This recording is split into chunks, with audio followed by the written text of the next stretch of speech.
Welcome back. Let's binge through the things that played out yesterday with our guest. Ologbondiyan is a former publicity secretary of the People's Democratic Party. He joins us from our Abuja studio. Mr. Ologbondiyan, good to see you and welcome. Happy June 12th, or Democracy Day in Nigeria. You know, we do happy everything in Nigeria, so welcome. Geoffrey, good morning, and good morning, Nigerians. Fantastic. I you know say Happy that... Democracy Day. Yeah, Happy Democracy Day to Nigerians.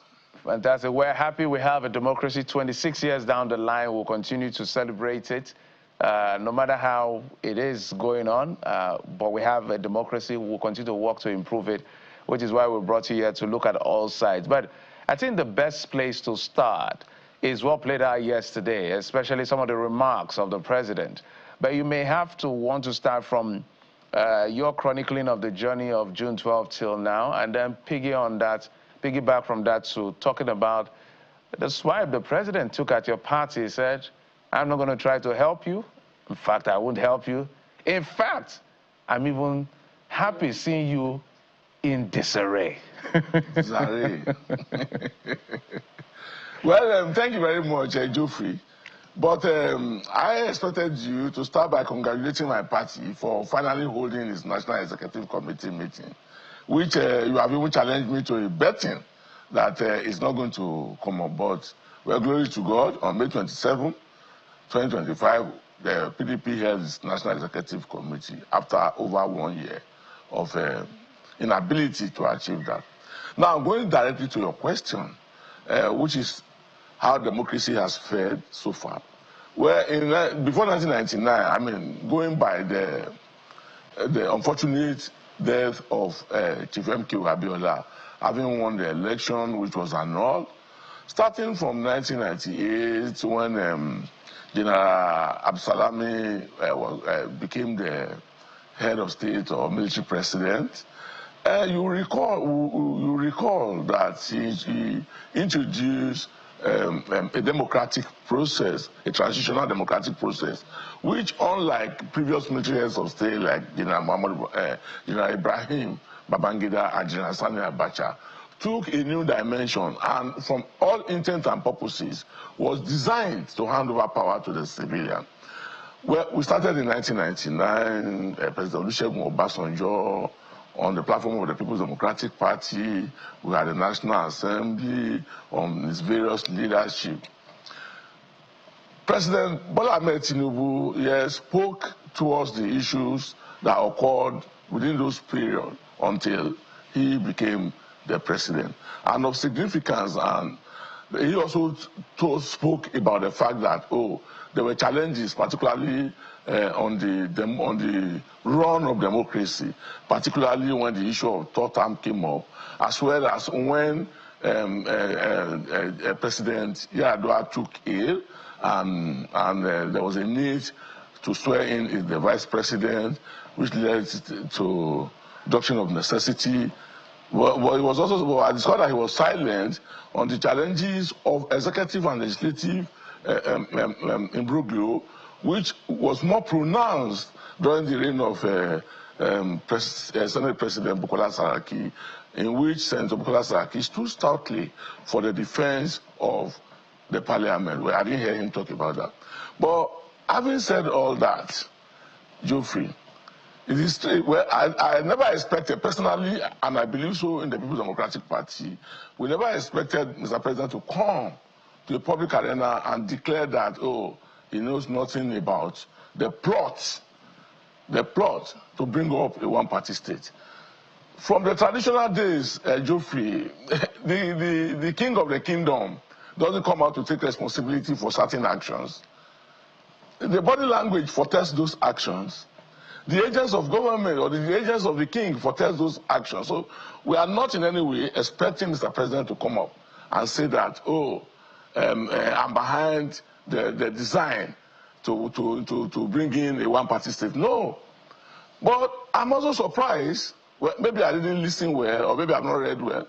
I haven't seen where Mr. President spoke to the need to reform our electoral processes, even in that remark. I have not seen any action. Mr. President said that, he doesn't have any means in the INEC to say that INEC should not register new parties. But those who have filed for registration have come out to say that they have refused to register them. There's even a case of a particular intent of a group of people who want to register, and they have completed all the processes, and they have been told to come for their certificate. Day in, day out, they have not been issued that certificate. It's also strange to me that Mr. President will come up and say that, oh, forever and ever, I will never be involved in a one-party plot. But the design of his party, even members of his own cabinet, have come out to ask, even on this platform, Joe Free, to say where will they find the party to contest on. And I don't want to mention him, but if push comes to shove, we will tell you to replay the video of where a prominent member, a minister, serving minister, came and said, where will they find the party? So Mr. President doesn't need by himself to come out and say that, oh, don't register this party.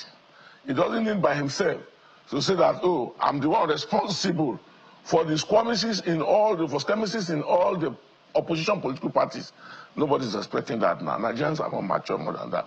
But as the Yoruba man will say, or from my own version, or from my own variant of the Yoruba language from Kaba in Kogi State, we will say that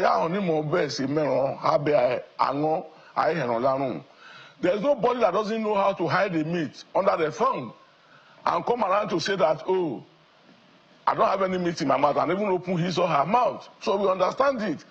But I also accept the challenge from Mr. President, and I think every opposition party members who is worthy of the membership of his political party must accept the challenge from Mr. President, that he will keep his door open and allow people who want to defect to come into the party, to the All Progressives Congress.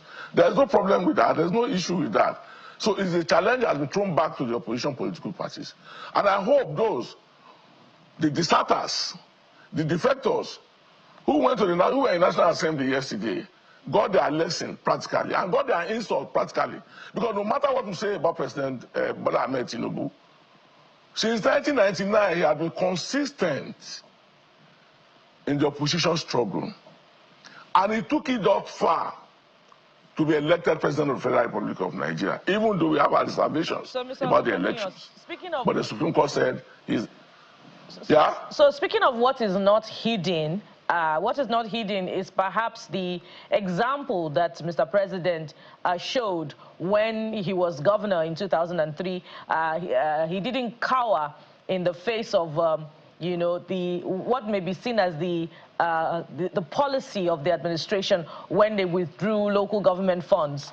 Speaking of example that he showed, he referred to being the last man standing also when there were plots and manipulations to decimate the opposition. So the question is, who will be the last governor standing in the PDP? And this question is important because we've also seen meetings with Mr. President between governor of your party, governor of Osun State, Adeleke. So because of that, there are people saying that there are more defections to come. So who will be the last governor standing? Well, to go into that, because we were particular about the Osun Governor Adeleke, that he went visiting the president. Well, you see, he has come out to defend himself by saying that, oh, they went for a family reunion, and perhaps there's a relationship in the family way. I will not judge anybody until they commit their action. So for me, I do not know who the last governor standing will be, to answer you directly, Bukola. But let me tell you something. What I do know is that there is a conscious effort within the People's Democratic Party, and I can speak about the People's Democratic Party about this, that the governors of the PDP are challenged now to reinvent the political party to meet the exigencies of this time. And one person that is also hugely acting on this is Governor Seyi Makinde of Oyo State. And I'm also aware that the chairman of the Governors Forum, Governor Bala Mohammed, hasn't told anybody that he's going to defect or that he's running away from the party. And there are also a number of governors that way who are saying, look, let us pull this party together and see how we can reinvent it to suit the purpose for which it was founded. So, be that as it may, I'm not one person who will say that, oh, it is non-dimitives or the end has come for the People's Democratic Party. No. And I can assure you that the way and the manner in which the party is presently progressing, the end hasn't come. For instance, I just told Geoffrey now that if I knew how to bet, I would have gone into betting with him. I would have collected money from him today, because he said that he doesn't believe that the neck of the People's Democratic Party will ever hold. But despite the challenges ahead of the May 27, 2025 NEC meeting, it's held, and we are proceeding from there to hold another NEC on June 30th. And we'll proceed from there for the National Convention of the party in August 2025.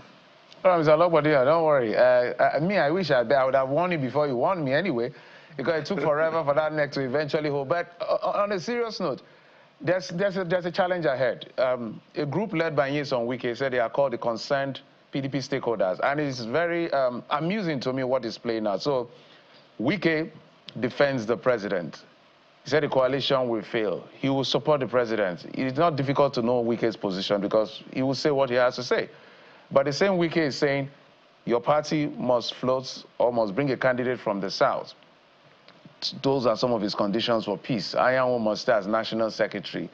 So that even sends a conflicting and confusing signal in that sense. What do you make of that new position of the Concerned PDP Stakeholders, of one person who will support an incumbent, yet is saying the party must follow a particular path? Well, thank you, Geoffrey, for this question.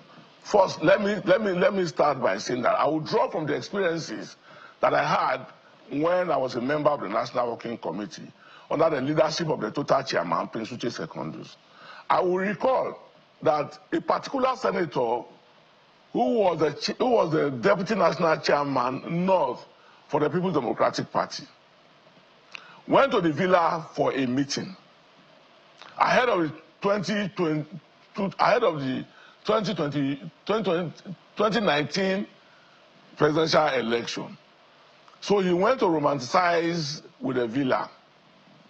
Before he left the villa, the party under the leadership of the Prince Uche Secondus expelled the senator. I will not mention his name out of respect, because he's late now and he will not be able to defend himself, so I keep that name aside. But the important thing I want to say, that for going to the villa to hold a meeting, we expelled him as a working committee. I have said this, and I believe I've said this one on this particular platform, which is that the Minister of Works, Governor Dave Umahi, declared that any of his aides that speak in support, that speak against then President Muhammadu Buhari will be removed from office. He also romanticized with the President Muhammadu Buhari's administration. He was then governor of Ebonyi State. We did not only send people to go and meet and discuss with him, we also issued him a query. That is the way party runs. So those who have been elected into position of responsibility as national chairman, as national secretary, who are now fanning the embers of discord and of division, who are now allowing people to act the way they want, will be held accountable, if not today, in a day in the future. Now, you talk about the meeting held by the Minister of FCT, Chief Nyesom Wike, wherein they say that they do not agree with certain decisions, or even describing the NEC as illegitimate or so. Well, that is opinion expressed by a group. The party is focused and the party is progressing. The issue of Senator Anyanwu, I don't want to say that it has been rested, because was decided at the next NEC meeting that the report of the Southeast Zonal Executive or the Zonal Caucus will be presented at the next NEC meeting, which comes up on June 30 for a final decision.